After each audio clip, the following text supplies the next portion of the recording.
સુરત શહેરમાં આરટીઆઈ કરીને લોકો પાસેથી રૂપિયા પડાવતા ગુનેગારો સામે ખંડણીના ગુના દાખલ થઈ રહ્યા છે। સુરતમાં ઝોન 3 પોલીસ મથકમાં આ પ્રકારના વધુ 4 ગુના દાખલ થયા છે।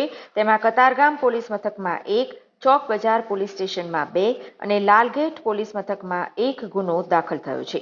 પોલીસે 2 આરોપીઓની ધરપકડ કરી છે, જેમાં લાલગેટ પોલીસે 1 અને કતારગામ પોલીસે 1 આરોપીની ધરપકડ કરી છે। તો બીજી તરફ લાલગેટ પોલીસે શાકિર હુસૈન લાખાણીને ત્યાં રેડ કરી હતી।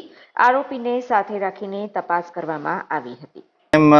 મહેરબાન પોલીસ કમિશનર સાહેબ શ્રી પાસે અત્યારે ઘણી બધી અરજીઓ એ રીતની આવેલી છે કે જેની અંદર અમુક આરટીઆઈ એક્ટિવિસ્ટ બનીને બધી માહિતીઓ મેળવી અને ખંડણીઓ ઉઘરાવવાનું કામ કરે છે। તો છેલ્લા 8-10 દિવસની અંદર સુરત શહેરની અંદર 25 કરતાં વધારે આવા ખંડણીના ગુનાઓ દાખલ થયેલા છે, જેની અંદર ગઈકાલે કતારગામ પોલીસ સ્ટેશનની અંદર 1 ગુનો અને ચોક બજારની અંદર બીજા 2 ગુના આ રીતે ખંડણીના દાખલ કરવામાં આવેલા છે। જેની અંદર એક આરોપી છે જે મિતેશ જરીવાલા, એને કતારગામ પોલીસે અટક કરેલો છે અને આ મિતેશ જરીવાલાને અગેન્સ્ટમાં ચોક બજાર પોલીસ સ્ટેશનની અંદર પણ ગુનો દાખલ કરેલો છે। જે કતારગામની અંદર છે તેણે અંદર ખંડણી માગીને 20,000 રૂપિયા ફરિયાદી પાસેથી પડાવેલા હતા અને ચોક બજાર પોલીસ સ્ટેશનની અંદરથી 10,000 રૂપિયા એને પડાવેલા હતા। બંને ફરિયાદી પોલીસનો કોન્ટેક્ટ કરતા તેમની ફરિયાદ લઈ અને મિતેશ જરીવાલાની અટક કરવામાં આવેલી છે। એ સિવાય ચોક બજાર પોલીસ સ્ટેશનની અંદર એક અન્ય ગુનો દાખલ કરવામાં આવ્યો છે, જેમાં અભિષેક વોરા કરીને ઈસમ છે, જેની અગેન્સ્ટની અંદર ફરિયાદ છે। આ પણ આ રીતે આરટીઆઈ મેળવી અને જે નવા કન્સ્ટ્રક્શન થતા હોય એવી જગ્યાએ જઈને એ લોકોને બાંધકામ રોકાઈ દેવાના, મીડિયાની અંદર આપી દેવાના, એવી રીતે ધમકી આપીને 11,000 એણે પડાવેલા હતા। તો તેની વિરુદ્ધમાં પણ પોલીસે ગુનો નોંધેલ છે। હાલમાં પોલીસની ટીમ એને આરોપીની ધરપકડ કરવા માટે ચક્રો ગતિમાં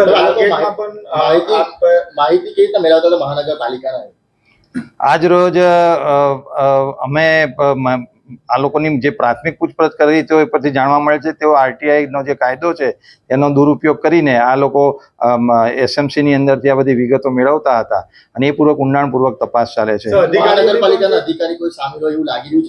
આ તમામ જે એક્યુઝ છે એ લોકોની સઘન પૂછપરછ કરવામાં આવશે। અમારી પાસે એવી પ્રાથમિક માહિતી તો છે કે આની અંદર કદાચ એસએમસીના કર્મચારીઓ પણ અંદર સંડોવાયેલા હોઈ શકે।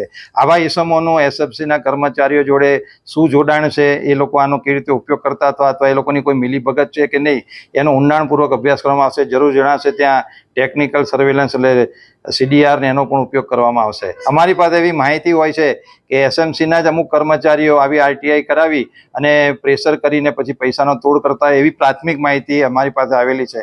બધું જ્યારે અમારી પાસે પૂરતા એવિડન્સ આવશે તો પોલીસ કડકમાં કડક આવા ઇસમો સામે કાર્યવાહી કરશે। સર, અત્યાર સુધી કોઈ પણ મનપા કર્મચારી વિરુદ્ધ પગલાં નથી લેવાય, તો હવે પોલીસ કઈ દિશામાં કઈ રીતે તપાસ? પોલીસને જ્યારે બી પૂરતા પુરાવા મળશે ત્યારે પોલીસ અચૂકપણે કડકમાં કડક કાર્યવાહી કરશે। આની અંદર એક સૌથી સંવેદનશીલ વસ્તુ એ ધ્યાનમાં આવેલી છે કે આ લોકો આરટીઆઈ દ્વારા લોકોના નકશાઓ મેળવતા હતા।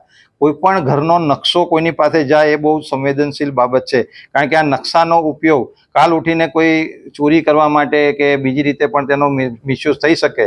તો પોલીસની અત્યારે પ્રાથમિક પ્રાયોરિટી એ પણ છે કે અમે તપાસ કરશું કે કેટલા ઇસમોએ આરટીઆઈ દ્વારા આવા નકશાઓ મેળવેલા છે અને એનો ઉપયોગ શું કરેલો છે તેની ઊંડાણપૂર્વક તપાસ કરવામાં આવશે। આવતા સમયમાં આપ જોશો તો ઘણા અમારી પાસે ઘણું લાંબુ લિસ્ટ છે અને તમામની અમે ઊંડાણપૂર્વક અત્યારે તપાસ પણ કરી રહ્યા છે કે આવા જે લેભાગુ ઇસમો છે જે પ્રજાને ખોટા રીતે બ્લેકમેલ કરીને એ લોકોને ભયમાં મૂકે છે, આવા ઇસમોની વિરુદ્ધમાં સુરત પોલીસ કડકમાં કડક કાર્યવાહી કરવા જઈ રહેલી છે।